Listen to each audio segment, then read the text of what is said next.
Really, this was exactly what the authorities perhaps had been expecting and had feared. It's a repeat, really, of what happened on Saturday, an explosion. They are telling us it's a hydrogen explosion, the hydrogen and oxygen, I suppose, mixing enormous amounts of pressure. They had tried to release it, but clearly to no avail. So once again, here we have another explosion at Fukushima, this time at the reactor number 3. So the very latest we're getting from the authorities is that 7 people are missing, 3 have been injured. They are, though, saying once again, and this is the same as Saturday with reactor number 1, that the central housing of the reactor core is okay, which is good news, and there should be no risk to members of the public. But once again, we've got this exclusion zone around the plant. Some 180,000 people have been evacuated. And you have to remember that 160 or so have been taken to hospital with suspected low levels of radiation exposure. So there's clearly a great deal of concern about this.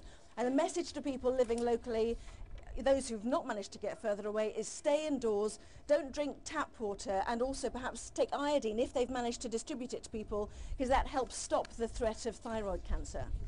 Anna, we were hearing earlier from Japan's Chief Secretary, Yukio Odano, and he was saying that his information from the head of that nuclear power plant was saying that the water injection is still continuing and that the pressure there is still within a certain range that they are happy with despite this explosion.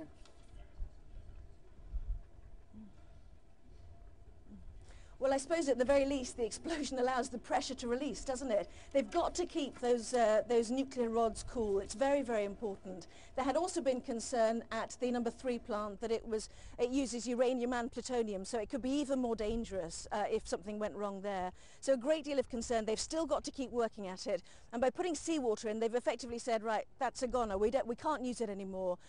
So really, they've just got to keep cooling down as much as possible.